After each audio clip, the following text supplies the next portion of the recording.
talaga, ano, pag anak ka ng may-ari. Automatic, high position ka agad. Well, she has credentials naman. So, pwede nating sabihin na deserve din niya. Alam niyo tama si Doc Joan. Hindi siya magkakaroon ng posisyon dito sa Apex, kundi siya anak ni Ma'am Giselle. Wow. Pero okay na. Maganda naman siya. Diba? Singit pala talaga. Pero mas nagulat ako dun sa tatay niya. Nakapasok na, tapos Vice President of Finance pa ang posisyon niya. Yung dalawa.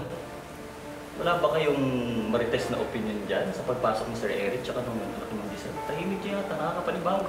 Oo. Doc Ken, nagbago na kami.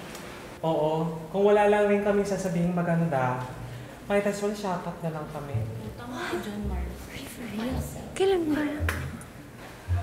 Today.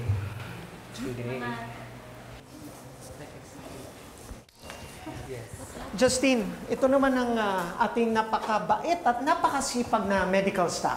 This is Doc Ken, Doc Luke, This is Doc Yula and Doc Joan. and Justine. Ito naman ang ating napaka-energetic na nurses. Nurse Karen, Nurse Evan. Salamat, Dr. Meneses and Dr. Menor. Gusto ko lang ma-familiarize yung sarili ko dito sa lugar nyo kasi mukhang matagal-tagal tayo magkakasama. I'm glad to meet you all. Anyway, Justine, dito naman tayo. Sige, Doc. Susunod po ako. Okay.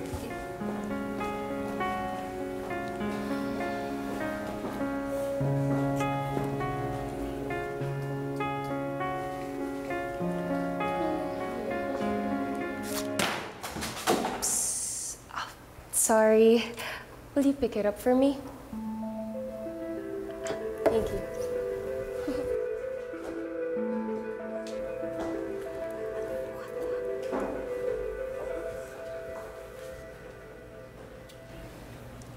Kung maka-customer sa kayo, matulog na natin siya kasama dito. Mukha siyang bigpot. Mukha siyang Merry Christmas siya. Mukha siyang star. Mukha siyang Merry Christmas. Mukha siyang supayusin yung coat niya. Mabait na tayo ulit, Mars. Work na tayo. Okay lang kayo? We're good. Wala pa Thank you. opinion. Lynette, huwag ka na magluto Eto, din na lang kita ng pagkain, iinitin na lang yan unti-unti. Marami yan. Ay, salamat po.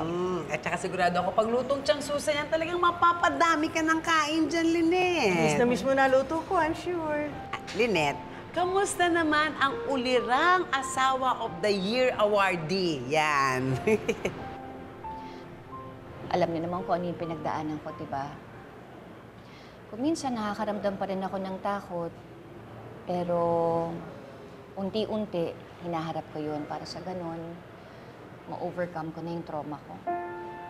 Maganda yan, Lynette. Dapat talaga matibay ang dibdib. Kaya lang, iniisip ko lang, hindi ka ba nababagot dito sa napakalaking bahay na ito na nag-iisa ka lang maghapon? Palakaw-lakaw ka dyan, kakalog-kalog ka dito? Medyo nga po tiyang Kung ako lang talaga masusunod, gusto ko na bumalik sa trabaho. Para sa ganun, nakakalabas naman ako ng bahay. Meron akong pinagkakaabalahan. Ikilala niyo naman ako, hindi ba? Gusto ko yung palaging meron akong ginagawa. Ay, ganun ba, Lynette? Ganun na lang gawin natin. Gusto mo? Samahan kita. May lumabas-labas tayo. Alam mo naman ako. Ready ako sa lahat pag-rampa all the time. Samahan kita. O sige, hayaan mo sasabihin ko kay Carlos, magpapaalam ako sa kanya.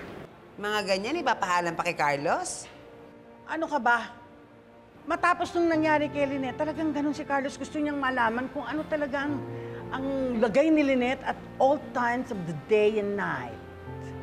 Ganun talagang asawang nagmamahal.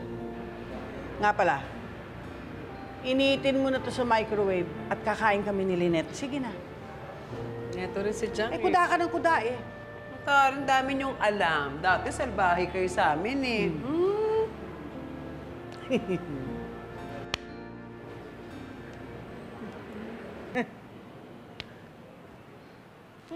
All right, Doc Gio. Thank you. Hello.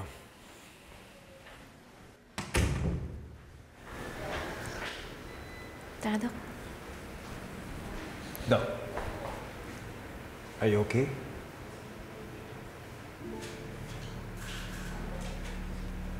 Obviously, you're not. Alam mo, Doc, don't worry, hindi naman natin main surgeon si Doc Carlos ngayon. Tsaka wala pa siyang schedule ng OR. Smile ka na. Let's go.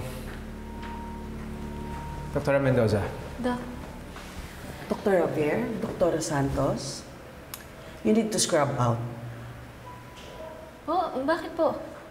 That is a request from Dr. Benitez. May iba ata siyang i-assign na case sa'yo. Dr. Lindon, I'll see you at the OR. Yes, Doc.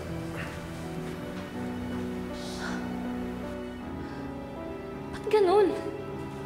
Hindi pa rin ba tapos si Doc sa akin? Nagtatampo pa rin siya? Doc, Annalyn, look. Baka naman mas maganda yung case na ibibigay sa'yo ni Dr. Benitez. Kaya huwag mo na siyang pag-isipan ng masama. Sige na, puntahan mo na siya.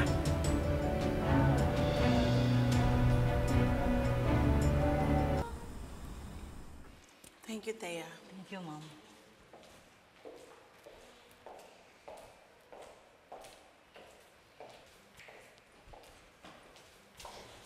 Miss na nakapula, alam niyo po ba kung saan po dito yung canteen?